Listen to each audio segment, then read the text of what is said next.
یہ ریڈیو پاکستان ہے۔ اس وقت مغربی پاکستان میں دن کے 2 اور مشرقی پاکستان میں 3 بجے ہیں۔ چند لمحے بعد صدر پاکستان فیلڈ مارشل محمد ایوب خان قوم سے خطاب فرمائیں گے۔ خواتین و حضرات، صدر محترم۔ میرے عزیز ہم وطنوں، السلام علیکم۔ 10 کروڑ پاکستانیوں کے امتحان کا وقت آ پہنچا ہے۔ آج صبح سویرے ہندوستانی فوج نے پاکستان کے علاقے پر لاہور کی جانب سے حملہ کیا اور بھارتی ہوائی بیڑے نے وزیر آباد اسٹیشن پر ٹھہری ہوئی ایک مسافر گاڑی کو اپنے بزدلانہ حملے کا نشانہ بنایا۔ یہ پیش قدمی ان جارحانہ اقدامات کی ایک کڑی ہے جو پچھلے 5 مہینوں سے بھارتی سامراج مسلسل کرتا چلا آ رہا ہے۔ اس کا آغاز مئی کے مہینے سے ہوا جب انہوں نے جنگ بندی لائن کو توڑا اور کارگل کے علاقے میں 3 چوکیوں پر قبضہ کر لیا۔ اقوام متحدہ کی مداخلت پر ہندوستانیوں نے عارضی طور پر ان چوکیوں کو خالی کر دیا تھا، لیکن اگست کے مہینے میں ہندوستانیوں نے ان پر دوبارہ قبضہ جما لیا۔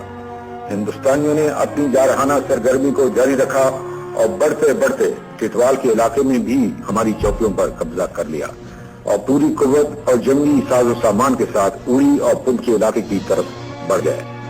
ہندوستانیوں نے محض جنگ بندی لائن توڑنی ہی پر اکتفا نہیں کیا، بلکہ پاکستانی علاقے میں عوام کے گاؤں پر گولہ باری کی۔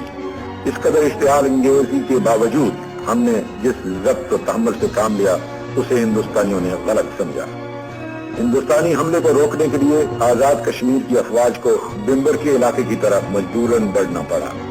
ہندوستان نے اپنے ہوائی بیڑے کو بھی اس جنگ میں بے دریغ دھکیل دیا اور اس طرح حالات کو اور زیادہ خطرناک بنا دیا۔ اس وقت تک تمام دنیا پر ظاہر ہو گیا تھا کہ کشمیر میں ہندوستانی جارحیت کا اصل مقصد پاکستان پر حملہ کرنا ہے۔ آج انہوں نے اس کا آخری ثبوت بھی دے دیا ہے اور اپنے ان ناپاک ارادوں کا برم کھول دیا ہے جو شروع ہی سے پاکستان کے خلاف ان کے دلوں میں پرورش پا رہے تھے۔ بھارتی حکمران شروع سے پاکستان کی وجود سے نفرت کرتے رہے ہیں اور مسلمانوں کی علادہ آزاد مملکت کو انہوں نے کبھی دل سے تسلیم ہی نہیں کیا۔ پچھلے 18 برس سے وہ پاکستان کے خلاف جنگی تیاریاں کرتے رہے ہیں۔ انہوں نے چین کا ہوا محض اس لیے کھڑا کیا کہ وہ مغربی ممالک سے زیادہ افواج فوجی امداد حاصل کرنا چاہتے تھے۔ ہمارے بعض دوستوں کو بھارتی حکمرانوں کی ذہنیت کا علم نہ تھا اور وہ ان کی اس دھوکے میں آ گئے کہ شاید ہندوستان پوری طرح مسلح ہو جانے کے بعد چین سے جنگ کرنے کے قابل ہو جائے گا۔ ہم شروع ہی سے یہ جان گئے تھے کہ یہ ہتھیار ہمارے خلاف استعمال ہوں گے۔ وقت نے اسے سچ ثابت کر دکھایا ہے۔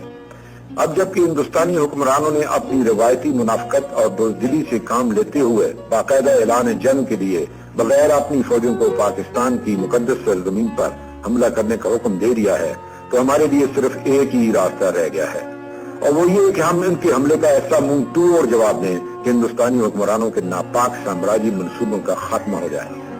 ہندوستانیوں نے لاہور کے دلیر اور بہادر لوگوں کو سب سے پہلے للکارا ہے۔ تاریخ میں لاہور کے دلیروں کا نام ہمیشہ زندہ رہے گا کہ انہی کے ہاتھوں دشمن کا ہمیشہ کے لیے خاتمہ بھی ہوا۔ پاکستان کے 10 کروڑ عوام جن کے دل کی دھڑکن میں لا الہ الا اللہ محمد رسول اللہ کی صدا گونج رہی ہے، اس وقت تک چین سے نہیں بیٹھیں گے جب تک دشمن کی توپیں ہمیشہ کے لیے خاموش نہ ہو جائیں۔ ہندوستانی حکمران شاید ابھی نہیں جانتے کہ انہوں نے کس قوم کو للکارا ہے۔ ہمارے دلوں میں ایمان اور یقین محکم ہے اور ہمیں یہ معلوم ہے کہ ہم سچائی کی جنگ لڑ رہے ہیں۔ ہم پورے اتحاد اور عزم کے ساتھ دشمن کا مقابلہ کریں گے۔ اللہ تعالیٰ کا واضح ارشاد ہے کہ فتح ہمیشہ سچ کی ہوتی ہے۔ ملک میں آج ہنگامی صورتحال کا اعلان کر دیا گیا ہے۔ جنگ شروع ہو چکی ہے۔ دشمن کو فنا کرنے کے لیے ہمارے بہادر فوجیوں کی پیش قدمی جاری ہے۔ اللہ تعالیٰ نے پاکستان کی مسلح فوجوں کو اپنے جوہر دکھانے کا موقع عطا کیا ہے۔ ان کا جذبہ فداکاری اور آئینی عزم ہمیشہ ان کے ساتھ رہا ہے۔ ہماری فوجیں دشمن کو ختم کرنے میں انشاءاللہ کامیاب ہوں گی۔ حکومت پاکستان اس صورتحال کے مقابلے کے لیے پوری طرح تیار ہے اور تمام ذرائع اس کے لیے استعمال کیے جائیں گے۔ حملہ آور کے مقابلے کی اس جدوجہد میں ہمیں یقیناً ان تمام ممالک کی ہمدردی اور حمایت حاصل ہوگی جو امن اور آزادی پر یقین رکھتے ہیں۔ ہم اقوام متحدہ کی چارٹر کے 7ویں باب کے مطابق اپنی انفرادی اور اجتماعی مدافعت کے حق کو استعمال کر رہے ہیں۔ میرے عزیز ہم وطنوں، اس آزمائش کی گھڑی میں آپ کو مکمل طور پر پرسکون اور متحد رہنا چاہیے آپ میں سے ہر ایک کو ایک عظیم فرض ادا کرنا ہے. یہ فرض آپ پوری ایمان اور وفاداری سے ادا کیجیے. اللہ تعالیٰ جو رحیم و کریم ہے آپ کو ضرور کامیابی بخشے گا. حق و انصاف کے لیے لڑنے والوں کو کبھی ناکامی نہیں ہوئی. جس فتنہ نے ہماری سرحدوں پر سر اٹھایا ہے وہ انشاءاللہ تباہ ہو کر رہے گا. میرے ہم وطنوں، آگے بڑھو اور دشمن کا مقابلہ کرو. خدا تمہارا حامی و ناصر ہو. آمین. پاکستان زندہ باد.